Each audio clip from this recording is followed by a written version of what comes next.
أكلمك النهاردة عن كل حاجة تخص مشروع التخرج من الأول خالص، من أول إزاي تختار الفكرة، إزاي تختار التيم، لحد الآخر بقى إزاي تبريزنت وإزاي تجيب تقدير كويس. اللي ما يعرفنيش أنا خريج حاسبات ومعلومات السنة دي، والحمد لله جايب تقدير امتياز في مشروع التخرج. فجاي النهاردة أنقل لك خبرتي، بحيث لو أنت عايز تعرف تفصيلة معينة في مشروع التخرج هعرفها لك، وهتكلم على كل حاجة تخص مشروع التخرج من الأول خالص لحد الآخر. تعالوا ناخد الموضوع من الأول.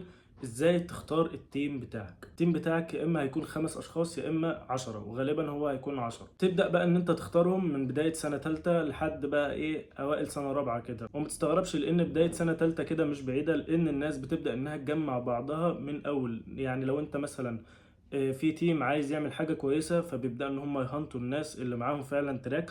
وعامة يعني الناس اللي معاهم تراك بيبقوا معروفين في الدفعة، فبيبدأوا ان هم يجمعوا بعضهم بحيث ان هم يعملوا تيم كويس، بحيث ان هم يعملوا مشروع. فبتلاقي بقى الناس بدأت انها تتكلم في الموضوع ده من اول سنة تالتة بقى لحد بقى اخر تالتة، هم بيجمعوا في التيم. فابدأ بقى خش في التيم، او شوف لك تيم خش فيه، بحيث ان انت ما تسيبش نفسك للاخر. لان انت لو جيت للاخر هتخش مع اي حد، ودي اوحش حاجة ان انت ممكن تعملها. لان في الاخر كده لو انت بقى خلاص ما فيش حد تخش معاه، هتلاقي السيستم كده مدخلك مع ناس انت ما تعرفهاش واول مرة تتعامل معاها. وغالبا الناس دي هتكون مثلا عايدة او هي ما بتنزلش، فهتتعب فعلا في التعامل معاهم. طيب بناء بقى على ايه بتختار الناس؟ انت لو انت التيم بتاعك 10، ما تروحش ان انت تختار 5 مثلا ماسكين تراك فلاتر، وخمسة مثلا ماسكين تراك اي اي. فانت لسه ناقصك حاجة زي اليو اي يو اكس، ناقصك حاجة مثلا زي الباك. فانت بتبدأ ان انت تقسم الناس دي او تختار الناس بناء على الاحتياج بتاعك. انت عندك 4 تراكات اساسيين لازم ان هم يكونوا معاك في المشروع. اول حاجه وده ما بيخلاش منه اي مشروع هو الاي اي، وعندك الفلاتر لان انت غالبا هتعمل ابلكيشن، وعندك الباك اند، وعندك يو اي يو اكس. ممكن بقى فرونت اند لو انت هتعمل ويب سايت، بس ده ما عادش بيحصل كتير. هو يعني ممكن تروح للدكتور يوافق على الفكره وكل حاجه، بس ده ما عادش بيحصل كتير. فانت غالبا هتعمل ابلكيشن بيعمل اي حاجه. فدول ال4 حاجات الاساسيين اللي انت محتاجهم. فبتبدا بقى ان انت تدور على الناس بناء على الاساس ده. ما تروحش ان انت تختار ال10 او ال5 معاهم نفس التراك. طيب انت لما تحتاج بقى حاجة معينة مثلا في يو اي يو اكس او باك، او الحاجة يعني اللي انت مش مختار لها تراك، هتعمل ايه؟ هتبقى زنقة مش كويسة، وساعتها مش هتعرف ان انت يعني تتصرف فيه. فانت بتبدأ بقى ان انت تجمع الناس، تشوف بناء على الاحتياجات بتاعتك، وبتبدأ ان انت تشوف مثلا ده ماسك تراك كذا، فبتبدأ ان انت تدخله، وده ماسك تراك كذا، فبتبدأ ان انت تدخله. فخلاص بتكون التيم بتاعك بناء على الاساس ده، وتدخل معاك التراكات الاساسية. وفي نقطة كده، لو انت مثلا معاك شلة صحابك او بتاع، وعامل حسابك ان انت هتخش معاهم، غالبا دي ما بتبقاش حاجة حلوة. لان الصحاب حاجة والشغل حاجة تانية. والصحاب غالبا مش هتلاقي ان معاكم مثلا التراكات اللي انت محتاجها. غالبا هتلاقي مثلا في منهم ناس ما هياش ناوية تشتغل، هترمي عليك اللي هو بيبقى فيه عشم مش عارف ايه. فمن الاول بلاش ان انت تعمل الموضوع ده، الا بقى لو صاحبك فعلا شاطر، وانت لو انت مثلا هتطلب منه حاجة هيعملها. بس بلاش، يعني نصيحة مني والله، بلاش الموضوع ده. لو انتوا مثلا شلة 7 8، ابدأوا من بدري، شوفوا دنيتكم، كل واحد يشوف مثلا التراك اللي هو معاه، وتشوف مثلا تيم هيخش معاه. لو انتوا مثلا خلاص انتوا مظبطين الدنيا مع بعض وفعلا تشتغلوا، خلاص خشوا مع بعض. لو كده ابدأوا من بدري، كل واحد يشوف الدنيا فيها ايه، عشان ما تجوش في الاخر تكتشفوا ان انتوا مش هتخشوا مع بعض، وتقعوا بقى في حتة ان انتوا هتخشوا مع اي حد. فخلاص بقى بتختار التيم. الحاجة اللي بعد كده هي اختيار الدكتور. واختيار الدكتور ده يعني اهم حاجة في مشروع التخرج، اهم من المشروع ذات نفسه. لان احنا خلينا متفقين ان انت هدفك الاساسي من مشروع التخرج ده هو ان انت تجيب تقدير فيه، او ان انت تاخد منه درجات. ليه؟ لان مشروع التخرج ده هو عبارة عن 200 درجة، ف 200 درجة دول كافلين ان هم يرفعوا لك الجي بي اي يعني بطريقة جامدة لو انت جبت فيه امتياز. فانت بتركز على مشروع التخرج ده ان انت تجيب منه درجات.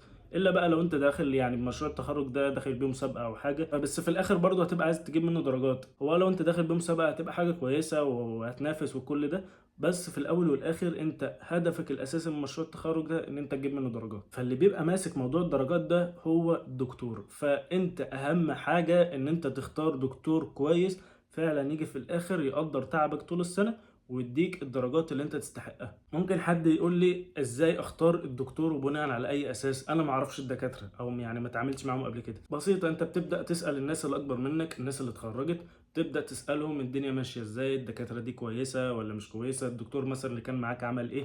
فبتبدأ ان انت تكون كده فكرة عامة عن الدكاترة اللي موجودين. ممكن يجي لك دكاترة انتداب من بره، فبتبدأ ان انت تعرف الدكاترة وبتعمل ليست كده. طب انا مثلا عايز كذا، طب انا عايز كذا، طب انا مش عايز كذا. فبتبدأ تعرف الدكاترة اللي انت عايزها والدكاترة اللي انت مش عايزها. تيجي بقى ساعة الفورم ما بتتفتح، بتبدأ ان انت تختار الدكاترة. وركز قوي في حتة الفورم دي، لان الفورم بتنزل بميعاد معين والليدر هو اللي بيختار. فانتوا اعملوا لستة كده فيها اسامي الدكاترة، بحيث اول لما الليدر ده يخش ويبدأ ان هو يختار، يقدر ان هو يختار بسرعة قبل ما حد يلحقه. لان غالبا يعني كل دكتور بيبقى محكوم بعدد تيمات معين، فانت باولويه الحجز كده، فانت لازم تلحق الدكتور اللي انت عايزه. انا فاكر ان انا كنت عامل الليسته بتاع الدكاتره، وكنت من كتر السرعه اللي انا عايز اختار بيها كنت كاتب الاسامي على ايدي هنا، الدكتور كذا مش عارف ايه، الدكتور كذا. فكنت فاتح التليفون اللي هو الموقع وكنت عامل ايدي كده، بحيث اول بقى خلاص الموقع فتح على الدكتور كذا اقوم مختاره وعلى طول يعني. من كتر السرعه اللي انا اخترت بيها، انا يعني بجد ما كنتش عارف انا اخترت فعلا ولا لا. كمان من الحظ ان انا كنت قاعد على الموقع والموقع اصلا فتح قبل ميعاده بدقيقه بالظبط. يعني الدقيقه دي بجد في كميه دكاتره اتحجزت فيهم، لولا ان الواحد كان قاعد وبسرعه اختار فما كانش هيلحق الدكتور اللي هو كان عايزه. فعامه يعني المقصد من الموضوع ده كله ان انت لازم تكون مظبط الدنيا بتاعتك قبل ما تخش على الموقع، يعني عشان الدنيا بتبقى سريعه وتلحق ان انت تختار اللي انت عايزه. فبعد ما بتختار الدكتور اللي هيكون معاك طول السنه، الدكتور بقى اللي انت خلاص ضمنت ان هو راجل كويس وهتقدر ان انت تتعامل معاه وما يرخمش عليك في الشغل، خلاص انت اخترته. نيجي بقى للحاجة اللي عليها الدور، وهي ازاي تختار الفكرة. انت خلاص بقى تكون اخترت التيم اللي معاك واخترت الدكتور، فبتبدأ انت والتيم اللي معاك تشوفوا ايه الافكار اللي موجودة، ايه الافكار اللي انتوا فعلا هتقدروا ان انتوا تعملوها. ما يكونش معاك مثلا مش عارف حد ما بينزلش الجامعة او ما معهوش تراك، والناس بقى كلها على الله وناس ميتة، وتروح تقول لي انا مش عارف هعمل مكوك فضاء. طب انت هتعمله ازاي؟ هتيجي في الاخر هتكمله ازاي؟ المقصد ان انت ما تروحش ان انت تختار فكرة صعبة مش هتقدر ان انت تكملها للاخر. اهم حاجة في المشروع ان انت تيجي في الاخر، لو انت عامل ابلكيشن تكون عامل ابلكيشن بيرن بيدي الاوتبوت مظبوط وخلاص. حتى لو عامل ابلكيشن فكرته على الله، بس المهم ان تكون الدنيا متظبطة، الحاجات متربطة ببعض، يكون فعلا الابلكيشن شغال. ما تروحش تختار فكرة صعبة هتيجي في الاخر مش هتعرف تعملها، هتتزنق في الاخر ومش هيبقى فيه رن. ولو الدكاترة عملوا تيست عليه هتبقى حاجة وحشة في وشك، ومش هتاخد ان انت ايه يعني، مش هتاخد بقى التقدير اللي انت كنت عايزه من اول السنة. فمن الاول كده شوف امكانياتك، شوف التيم اللي معاك ماشي ازاي، وبناء عليه ابداوا ان انتوا اختاروا الفكرة اللي انتوا هتقدروا تعملوها. ازاي بقى تجيب الافكار دي؟ انت مش مطلوب منك ان انت تخترع الذرة خالص، انت غالبا هتعمل نفس الحاجة اللي التيمات قبل منك عملتها. فانت روح كده مكتبة الجامعة، لو انت عندك مكتبة في الجامعة غالبا هتلاقي المشاريع بتاع الناس اللي قبل منك موجودة فيه. ابدأ ان انت شوف، بص على الافكار، بص على اسامي المشاريع، بيبقى فيه الكتاب بتاعها لو انت محتاجه، بيبقى فيه مثلا فهرس كده بسيط عن ملخص المشروع. فبتبدأ ان انت تقرأ، تاخد فكرة، تشوف الدنيا ماشية ازاي. بتاخد منهم مثلا 3 4 مشاريع وتقول مثلا انا هقدر اعمل دول. ممكن ان انت تعمل المشاريع دي زي ما هي وعادي وتنجح وكل حاجة، او ممكن تضيف عليها فيتشر معينة مثلا من الاي اي، ممكن ان انت تحسنها. اي حاجة ممكن تعملها وبتعدي، ومش لازم ان انت تخترع الذرة وتقول مثلا ده انا اللي هعمل اللي ما اتعملش ومش عارف ايه. هدفنا الاساسي او هدفك الاساسي من مشروع التخرج ان انت تخش وتجيب منه تقدير حلو. بس ما تشيلش هم اختيار الفكرة اللي هو هتشتغل فيها ازاي، ده انا ما اشتغلتش فيها قبل كده او يعني ما طبقتش على حاجة قبل كده. غالبا اي فكره هتختارها او اي حاجه تعملها هتلاقي ناس عملتها قبل منك كتير. بتبدا ان انت تسرش، بحيث لو في مثلا حاجه واقفه عليك في التكنيكال، حاجه مثلا مش عارف تربطها، مش عارف اي حاجه محتاج ان انت تعملها، تبدا ان انت تدور. وهيكون معاك برضو معيد في خلال المشروع التخرج. يعني المعيد بتاعنا الحمد لله ربنا والله يجازيه خير، عمل معانا اللي ما اتعملش. فانت شوف المعيد ده، لو المعيد ده كويس وفعلا فاهم استفاد منه، ما تسيبوش غير فعلا لما تعصره. فابدا ان انت تساله ده مثلا تتعمل ازاي، تتربط ازاي، مش عارف، طب انا عايز اعمل موديل كذا مش عارف ايه. ابدا خد من خبرته، لان هو برده كان طالب زيك في يوم من الايام متخرج وعنده خبره اكتر منك. فهو اصلا بيبقى دوره ان هو يساعدك ويكون حلقه وصل بينك وبين الدكتور. فانت بتبقى تساله وتشوف، يعني هو اكيد هيفيدك. فاي حاجه تقف عليك اساله واستفاد منه. او مثلا في حاجه معينه عايز تعملها، سرش على النت ومليون المية هتلاقيها. عندك واحد صاحبك مثلا شاطر، واحد اكبر منك مثلا تعرفه في المجال شاطر، ابدأ ان انت اسأله والدنيا بتمشي. مفيش حاجة مش بتتعمل، كل حاجة بتتعمل والدنيا بتبقى رايقة. فالمهم ان انت بتختار كذا فكرة مش فكرة واحدة، بحيث انت لما تخش على الدكتور وتناقش معاه الافكار، لو هو رفض فكرة فانت بيبقى معاك الفكرة البديلة، رفض الفكرة البديلة معاك فكرة ثالثة، وهكذا. بحيث الدكتور ما يقولكش على فكرة معينة هو يعملها، او يرمي لك اي حاجة وتبقى صعبة وتتزنق انت في الموضوع في الاخر. فانت من الاول ظبط انت الدنيا بتاعتك انت والتيم بتاعك، هاتوا الافكار اللي انتوا تقدروا تعملوها وتكون افكار كويسه بحيث الدكتور يقدر ان هو يوافق عليها. ممكن برضو ان انت تخش على فكره مع الدكتور يكون معاه فكره معينه عايز ان هو يعملها، وده عادي.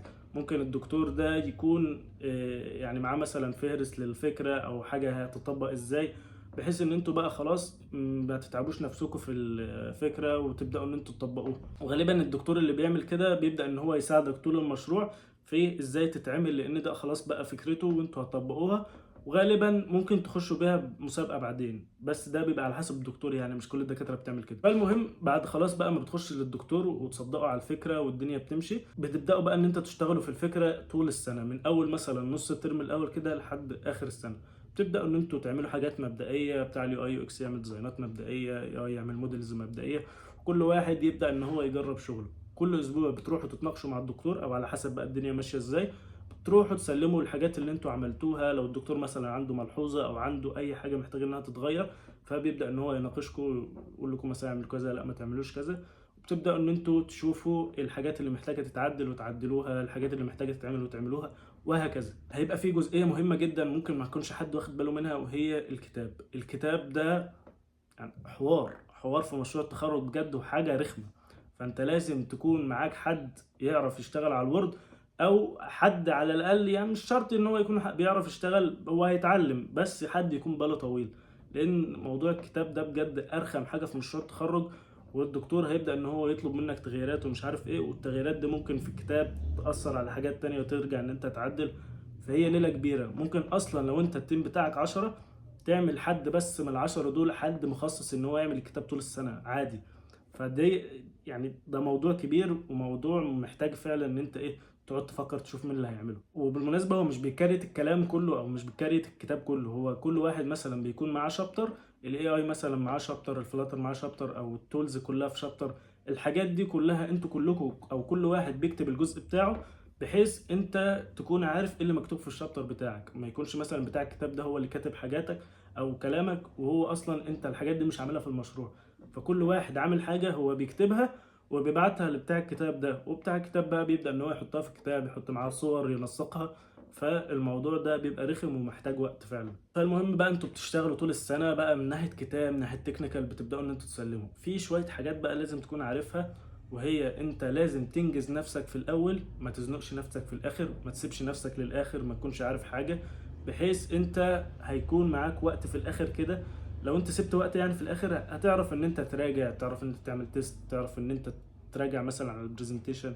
اللي انت محتاج في الاخر وقت فعلا. لان في مشروع التخرج هيعدي عليك مثلا فاينلين، هيعدي عليك ميد ترم، هيعدي عليك كويزات، ايام مثلا مش هتكون قادر ان انت تشتغل.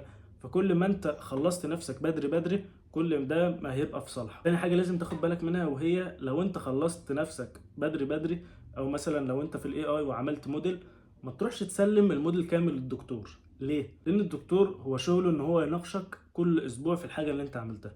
لو انت عامل حاجه بيرفكت بنسبه 100%، هو عايزها تكون 101%. فهيقول لك عدل كذا. لو انت عامل مثلا موديل بنسبه اكيورسي مثلا 97%، ده حاجه جامده. هو لا، هو عايزه 98، عايزه 99.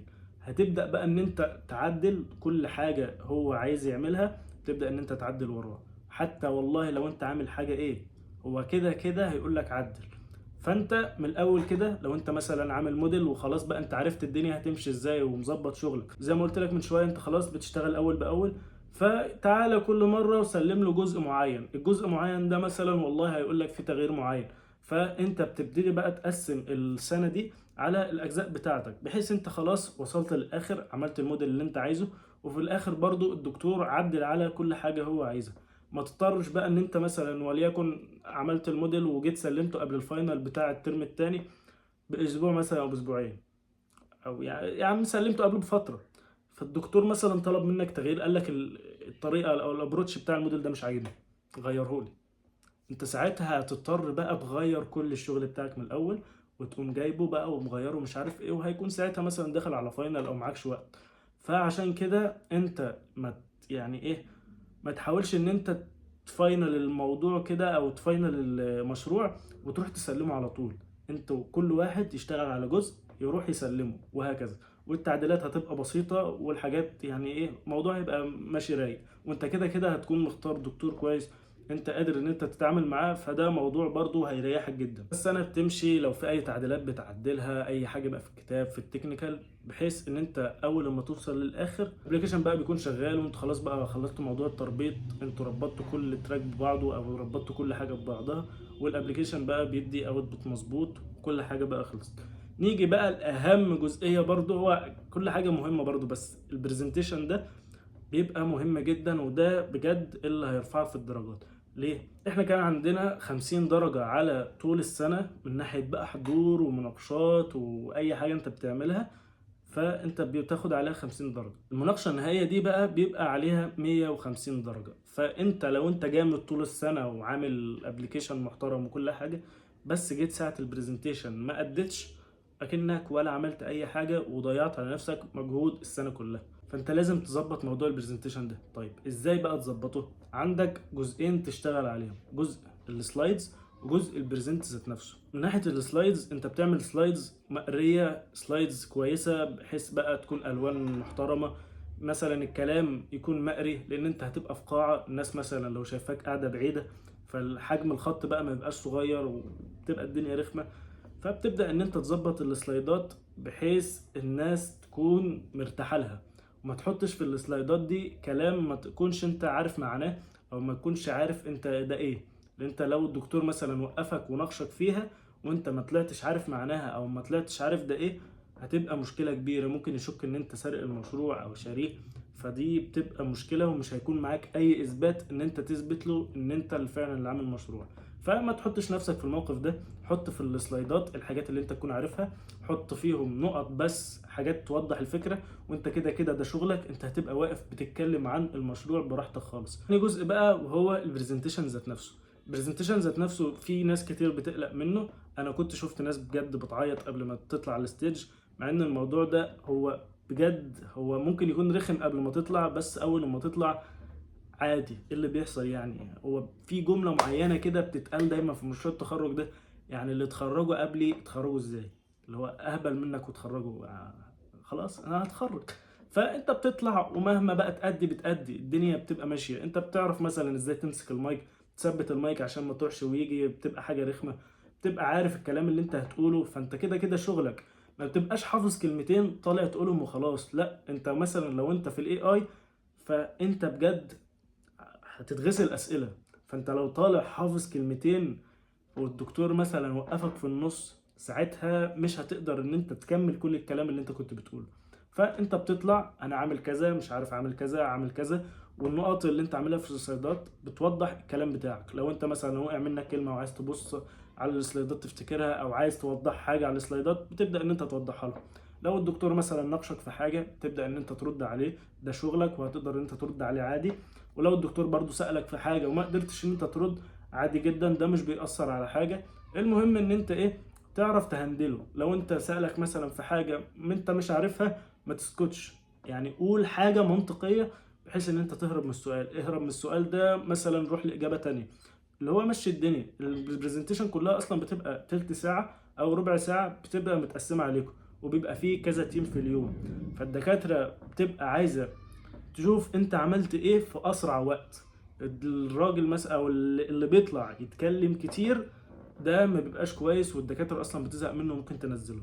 فانت بالمختصر المفيد اشرح لهم انت عملت ايه. لو هما مثلا هيسألوا في نص البرزنتيشن او هيسألوا بعد ما البرزنتيشن يخلص، بيسألوا وانت بتبدأ ترد عادي جدا بس. والمناقشة بتخلص بقى، والدرجات اصلا بتبقى في ايد الدكتور بتاعك، بيبدأ ان هو يديها لك وخلاص والموضوع بيمشي. في شوية حاجات بقى عن مشروع التخرج لازم تكون عارفها. مشروع التخرج ده ما هو إلا بالونة كبيرة ما انتش عارف ايه اللي بيحصل جواها. بعد ما بتخش وبتشوف الدنيا ماشية ازاي، بتختار التيم بتاعك وتختار الفكرة، تيجي في البرزنتيشن تخش ومش عارف ايه، الدنيا بتبقى عادي. تبقى عادي خالص. انت بس في الاول كله بيبقى قلقان لان حاجه جديده انت مش عارف هتعمل ايه، تبقى مقلق منها لانها عليها درجات كتير. ولو انت مثلا ما اشتغلتش في التراك بتاعك قبل كده، او انت يعني مش احسن حاجه في التراك، فبتبقى قلقان ان انت هتشتغل ازاي طول السنه. بس والله الدنيا بتمشي زي ما قلت لك، اي حاجه تقف عليها اسال الناس، هتلاقي الحاجه اللي انت محتاجها دي اتعملت قبل كده 100 مليون مره. وبكده انت اصلا هتكون بتكتسب خبره من يعني في التراك بتاعك. فمشروع التخرج هو كويس من كل النواحي، بحيث ان انت هتقدر ان انت تتعامل مع الناس لو الناس غريبه، تقدر ان انت تتعامل معاهم، وده هيفيدك في الشغل بعدين. بحيث انت مثلا لو طبقت حاجه جديده في التكنيكال، وغالبا هتطبق حاجه جديده، حته الربط مثلا لو انت باك اند او في الاي اي مثلا وعملت اي بي اي يربط مش عارف بايه وبايه، فدي حاجه كويسه وهتفيدك فعلا، هتفيدك لدرجه انت مش متخيلها. اي حاجه بقى لو انت واحد ميت خالص او التيم بتاعك ميت وقررتوا ان انتوا تشتروا المشروع، وده ساعات بيحصل للاسف. في ناس كده اللي هو التيمات اللي غالبا دخلوا مع بعض في الاخر وما يعرفوش حاجه، دول غالبا بيتجهوا لحته ان هم يشتروا المشروع، ودي بتبقى حاجه بجد بتضيع عليهم يعني حاجات كتير مفيده. لسه قايلك من شويه انت بتستفاد من مشروع التخرج، هم بقى بيضيعوا كل ده وبيقوموا ايه، شارين المشروع مش عارف ب 10000 او ب 5000 جنيه، بيقسموا الفلوس عليهم وخلاص. نصيحه بجد ما تحاولش ان انت تعمل كده، وده يكون اخر حل ما كانش ده حل اصلا. فانت ما تضيعش على نفسك التعب، او ما تضيعش على نفسك الفايده اللي انت ممكن تستفادها، لان بجد الحاجات اللي انت هتقابلها في مشروع التخرج ده مش هتلاقيها تاني. بس خلاص لو انت جات بيك الحال ان انت هتعمل كده، لازم على الاقل تكون عارف انت اشتريت ايه. يعني اللي انت اشتريته ده ذاكره واعرفه، ما اللي هو خلاص بقى انت مش اشتريته وخلاص، لا ده انت هتطلع تبريزنت. وزي ما قلت لك من شويه ايه، البرزنتيشن دي اهم حاجه. فعلى الاقل اعرف المشروع ماشي ازاي، اعرف الاكواد اللي فيه، افهمها الدنيا ماشيه ازاي، طب ايه الاوتبوت بيحصل ازاي او بيحصل ليه، ايه الفوائد بتاع الابليكيشن مش عارف ايه. كل ده لازم انت تكون عارفه، بحيث انت لو طلعت بريزنت ومش عارف ايه وحد سألك، فلازم انت ترد عشان على الاقل يعني حلل فلوسك من الاخر، عشان الدنيا تمشي وتقدر انت تاخد الدرجتين بتوعك والسنة تخلص وتعدي على خير. بس وكده نكون خلصنا كل حاجة في مشروع التخرج. لو انت عايز تسأل على اي حاجة اسألني تحت في الكومنتس. والف مبروك عليك التخرج، ولو استفدت مني حاجة ما تنساش تعمل لايك وشير وسبسكرايب.